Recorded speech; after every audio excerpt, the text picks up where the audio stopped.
One of the hardest things about growing your business is talent. When you get 5, 10, 20 employees, talent is the hardest thing that people struggle with. If you can figure out how to manage your talent well, your people will perform better and they'll stay longer. Because if you don't, they will eventually leave you and you'll have to train new talent and do the whole thing over. In this video, I'm going to be teaching you and showing you the 3 core principles and processes that you need to implement in your business to sustain your management, to retain your talent, and to turn your team into a high-performing machine so you can work on the business and not have to worry about the business. Now, there are 3 steps in this process, but before I do that and walk through those steps, I want to let you know why I'm qualified to tell you about this. I've worked at Amazon for 4 years as an operations manager in fulfillment operations. When I was 24 years old, I was running an org chart of over 800 individuals at an Amazon Fresh facility. And when I was done with my tenure at Amazon, I had managed over 2,500 employees in total. I went to Amazon to study management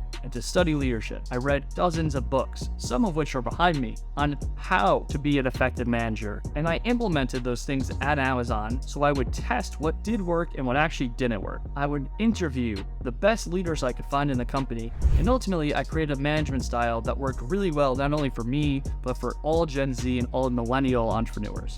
When it comes to setting up a process for your business, there are 3 simple steps or 3 simple guidelines you must follow in order to retain your talent and develop your talent. Now, these are the 2 reasons why we have management. If we keep our talent, we do not have to go out and hire new people continuously. And if we develop our talent, they're going to get better and better and better. But if you keep losing your talent and your talent doesn't get better, you will be in a headache situation. So to kick this off, we have the first and most important principle, retaining your talent. And the way you can do that is by genuinely caring. That is it. The reason my talent and my company stays with me is because I will care, and I do care more about them than anyone ever will professionally. If you want to do this, there's a few simple rules that you could follow in your business and guidelines that you could train your managers on how to do the same. The first thing that you could follow as a simple introductory rule is the rule of 3.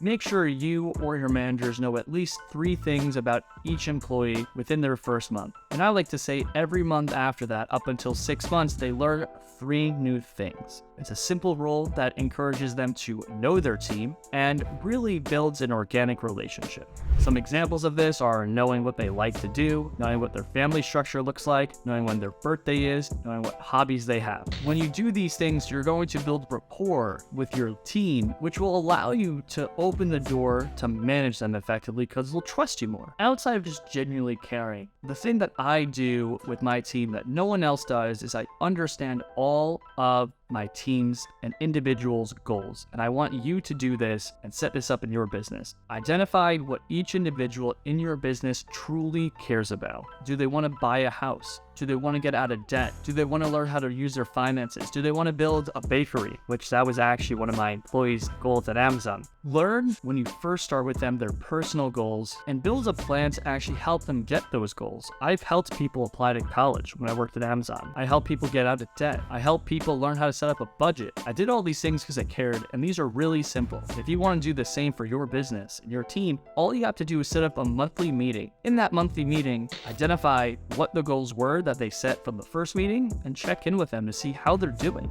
Once you understand your people and your talent and you try to help them accomplish their goals, there's one more thing that you need to ensure that happens in your business to retain your talent, and that is to be a kind human. There are hundreds and thousands of companies your people can go work for. They're going to go work for someone that's kinder. Be a good human, and when you have feedback, make sure you give feedback in the way that each individual wants their feedback. Don't give feedback the same way, but be very kind with it. When you notice someone might be having a bad day because their posture or their tonality is off, ask them, hey, I'm noticing that something's off today. I just want to check in. Are you okay? And it's these things that enable people to stay, because assuming you help them hit their professional goals and assuming you're paying them fair, you're going to treat them well, and people, above all other things, want to be seen, heard, and valued. That's pillar number 1. The second pillar is develop.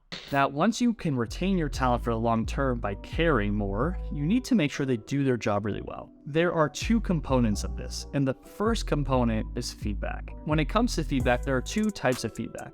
There's ad hoc feedback, where you need to ensure that when you or one of your managers sees something that is not aligned, you have to say something. Now, this is really hard, and most managers struggle to give consistent feedback because they don't want to hurt people's feelings, but you need to set a precedent in your business that we give feedback a lot. At Amazon, this is the precedent. If you do not give feedback, if you do not coach people, eventually the standard that you will set in your business will decrease and your people will eventually get worse or stay mediocre. So the first thing is when you see something, you must say something. There's a few ways that you could do this easily. What we do in my business is we create a standard work checklist that shows the daily tasks and weekly tasks that need to get done. And there's also in that checklist a simple section where team members could fill out any issues they might be having. On a daily basis, that allows myself or the management team to find out, is there an area that we need to assist our people with? The second way to get feedback and to develop your talent is through a monthly one-on-one. This is a one-on-one meeting with a manager and their direct report where you review a few things. First, you want to check in with your talent and see how they're doing. Next, you want to go over their personal and professional goals. Now, we already talked about personal goals, but when it comes to their professional goals, you want to do the same thing. What do they want to make in a year, in 2 years, and in 5 years? Where do they want to be professionally? What skills do they want to develop? Similar to their personal goals, you want to build a plan to help review monthly to see how they're progressing towards those goals. And then the final thing is development. Go over their work, go over their performance, go over their KPIs and their goals that they are or are not hitting, or spend time to train them on specific individual areas that they need to be developed in. When you do this consistently on a month-over-month basis, talent will always get better and you'll always build a better relationship with your talent. Now, the one thing that I find that most businesses really struggle with is feedback. Most businesses, specifically most managers, don't know how to give feedback because they've never had to actually do it effectively. There is a 6-step process that I learned through Amazon that's really simple to follow. When you go to give feedback, the first thing you want to do is seek to understand. When someone makes a mistake, you don't want to just make an assumption, start to give them hard feedback. You want to understand from their point of view what happened. From this understanding and from this stew, as I like to call it, seek to understand, you could identify the root cause, which is step number 2. When you identify the root cause of why someone made a mistake, you could help them see what the gap is, which is step number 3. When you have a root cause, you can show them where they made a mistake and where they should be putting their energy towards. Once you have identified where their mistake was and what the gap is, you want to then show them what good looks like, which is step number 4. When you show them what good looks like, you start to train them on how to do that task or function the best practice way. Once you have coached your talent how to do the task the best way, then you want to assign actions. Assigning actions for your team should be based on inputs, things that they can control and things they can do to ensure they keep moving forward and actually applying the lessons learned. And the 6th and final step of how to give effective feedback is follow up. Have a day and time where you check in to make sure what they're actually implementing is actually being implemented, which most managers don't do. Most managers don't actually follow up to make sure there's a closed loop process to ensure that team members are adopting what they have been coached on. If you do the monthly one-on-one and you coach your team consistently, you will make them better and you will develop them to be great performers. And the final thing that you need to develop and retain your talent is annual reviews. The first thing that you want to do for annual reviews is establish what goals and KPIs must someone hit for their goal. A goal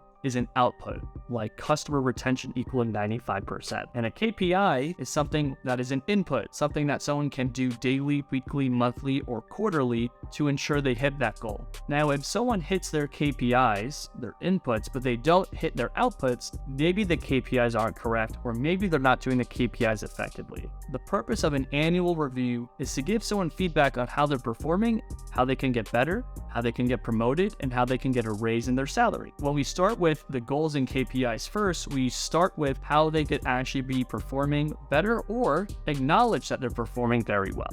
Once you cover KPIs and annual review process, you want to cover values. This is the number one thing we did at Amazon outside of performance. Whenever we gave our team members feedback, it was always based on the values of the business. We established specific types of values that leaders at different roles need to follow. If you wanted to get better, if you wanted to be developed at Amazon, you would always receive feedback based on their leadership principles. Some examples of this were earning trust, delivering results, and co-ownership.